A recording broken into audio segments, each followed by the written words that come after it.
My best friend and I had an unbreakable bond for over a decade, but now her family's toxicity is pulling us apart.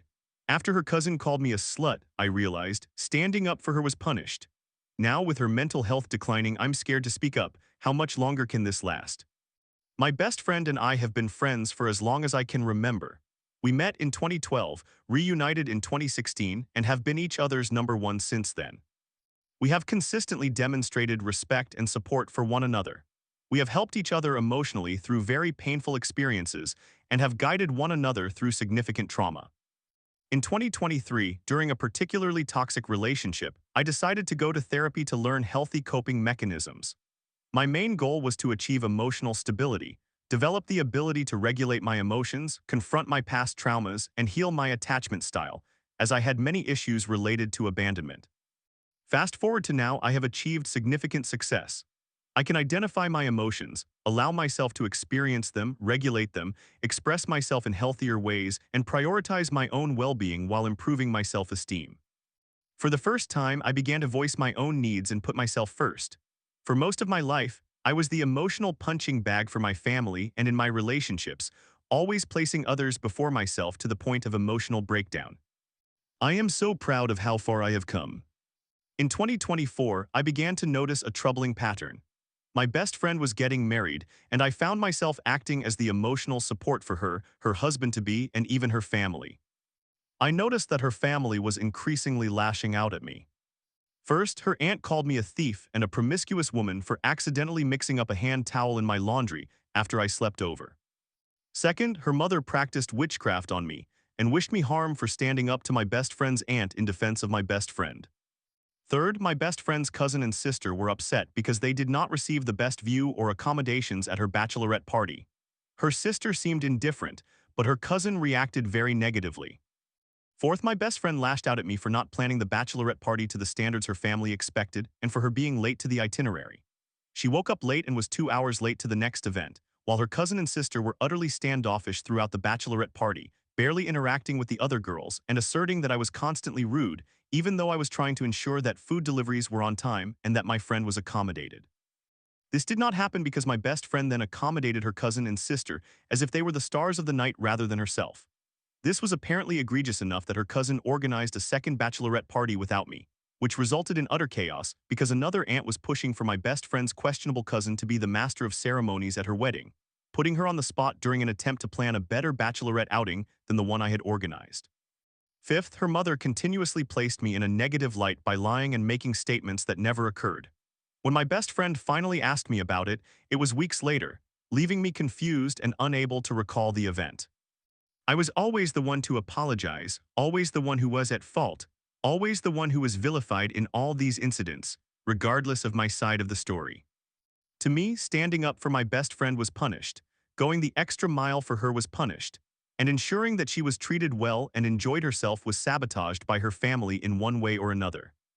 Eventually, I made peace with losing the status of family friend that I had held since I was in the 8th grade and focused on being a good friend.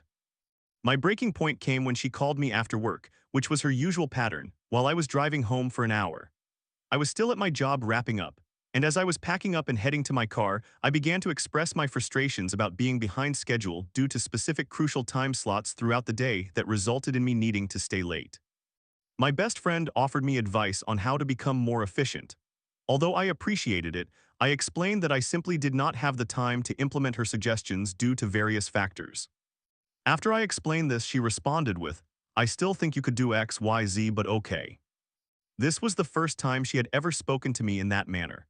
I was unsure whether she meant for her tone to carry an attitude or to lash out at me in that way. It was shocking enough that I immediately had to excuse myself from the call. I texted her afterward, asking if everything was okay and if there was something happening in her daily life or between us that I was unaware of. I was promptly dismissed and felt as though I was being gaslighted.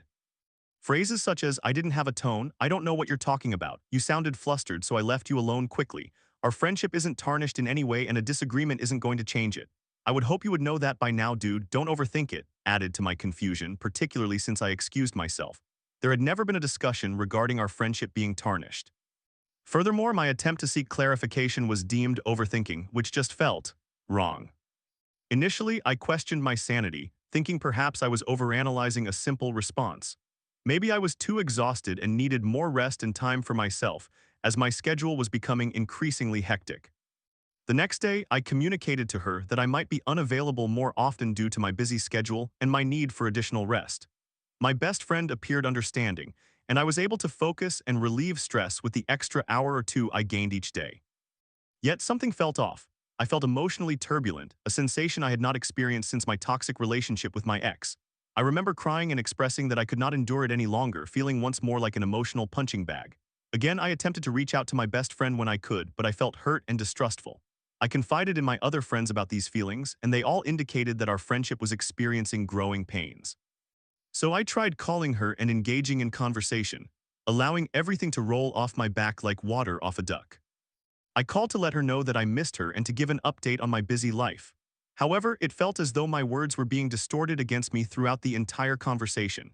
She kept saying phrases like, "I know you need space right now," when I had never said anything of the sort, and "I know I'm being a burden when I call you," which I also never stated.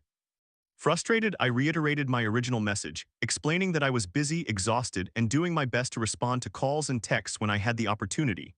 I was not ignoring her. At the end of the call, I once again felt like I was losing my mind, as though I were being gaslit, this time feeling like my words were being weaponized against me. So I allowed some time to pass by, and when I finally had the opportunity to call her again, I did. During our last phone call, she revealed something rather troubling. I asked her about her day and what she had been up to, and she shared that she had a fight with her husband. I then inquired how she was managing her driving anxiety, which stems from a chronic issue affecting her inner ear and causing her to feel dizzy all the time. She revealed that she had developed a coping mechanism, though it was an unhealthy one. She stated, "I make myself feel so worthless that it's okay if I crash and die. No one cares anyway, so it doesn't matter, and that gives me enough strength to drive home." I was horrified. I asked her if she had discussed this with her therapist, and she replied that she had not. I inquired when her next appointment was, and she mentioned that she didn't have one scheduled. I emphasized that she deserved healthy coping mechanisms and that she is loved and cared for, among other reassurances. She proceeded to talk about how accepting her chronic issue had been detrimental to her mental health, and I listened. I told her that I believed in her ability to discover a healthy coping mechanism and that she would eventually be able to drive independently once again.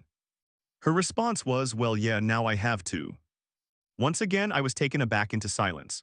Her tone implied that I was at fault for her coping mechanism, and she began to guilt me.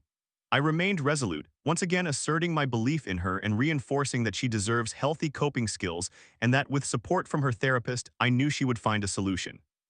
The call concluded with me reassuring her that I care about her, that I'm not ignoring her, and that she can do this. I said I would try to text more often rather than call when I could, but I have been so busy and so exhausted that I fall asleep immediately when I get home. I still communicate in our group chats, but she never opens messages or interacts anymore. Whenever I feel the urge to call her, an unsettling feeling settles in my stomach. I feel unsafe, wondering what the next outburst will be. Will the person on the other end tell me she is dead? This situation has been weighing on me, and I feel like this friendship has turned into a highly toxic one. I do not want to lose the friendship, but I am also terrified of being constantly lashed out at. I am unsure how to approach her and engage in this conversation because I fear that if I mention my mental health and how she has hurt me, it will only accelerate her suicidal thoughts. I don't know whether I should report this to her husband, as I worry it would destroy the trust we have. I have mentioned the situation to our mutual friends, and they seem to agree that I am not her therapist, and it is not my responsibility to help her cope. I feel quite lost regarding my next steps to maintain this friendship in a healthy manner while protecting my boundaries and mental health. I do not want to face further outbursts or be vilified any longer for simply being a good friend in her eyes. I am exhausted and uncertain about what to do. Story 2. After a decade together, my husband said, "I made a mistake about our life together," during a heated argument.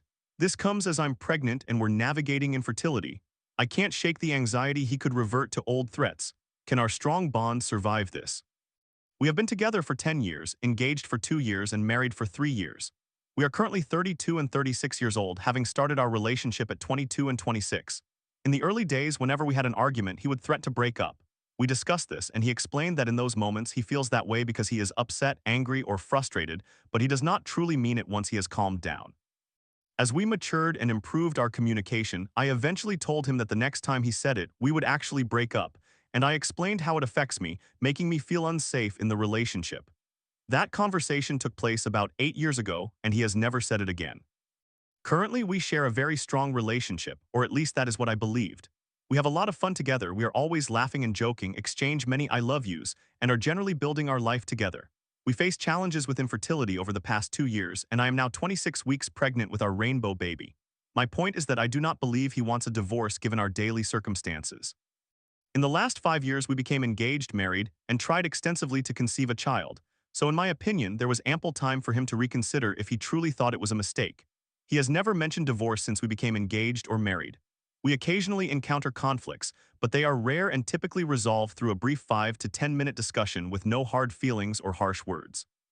A hallmark of our conflict resolution is that we converse calmly, listen to each other, and both strive to implement the resolution.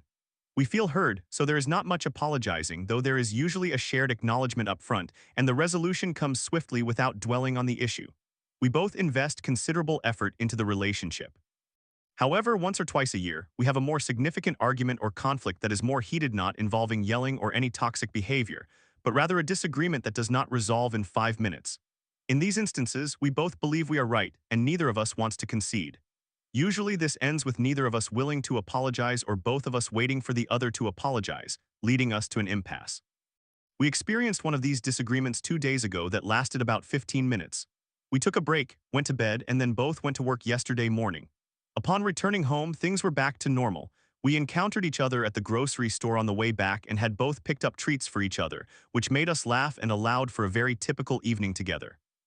This morning, as I was saying goodbye before work, he told me goodbye and expressed his love. He had a sheepish grin that we both tend to display when we have reconciled after a conflict, so I took the opportunity to mention that I would still appreciate an apology. This led to him stating that he expects an apology from me first. We have previously discussed apologies within our relationship because I feel that when I apologize, he does not accept it, and when I do not apologize, he is hurt that I did not. On the other hand, it seems like it is pulling teeth for him to genuinely tell me that he is sorry. He believes he apologizes while I never do. To be honest, he is correct. I find it difficult to initiate an apology because he never seems to accept it. Ultimately, I usually apologize almost every time. Ironically, our past conversations about apologies were completely neutral. Neither of us was upset, and it was merely a 2-minute discussion before we moved on. So this morning I referenced that conversation and asked, "Hey, do you remember when we talked about apologies?" This reference brought us back into this frustrating conflict, culminating in my offering an apology, his remarking that it felt insincere, and his opinion that he has erred concerning our relationship and life together because he believes I am too stubborn and lack accountability in these moments. It is worth noting that he expressed this once before, nearly a year ago during another significant conflict. To me, this behavior feels akin to threatening to break up during disagreements. It is a tactic he resorts to when he wishes to win the argument at all costs. Many years ago, he mentioned that this pattern is connected to his ego and emotional overwhelm. I was not particularly hurt by his comment since, quite frankly, I do not believe him, given that we have such a fulfilling and happy life together, and he rarely expresses sentiments like this otherwise. He also never explicitly mentions divorce, which I assume is because I told him that if he ever did, I would take him at his word. However, this still feels deeply troubling to me, and as the day progresses, I become increasingly bothered.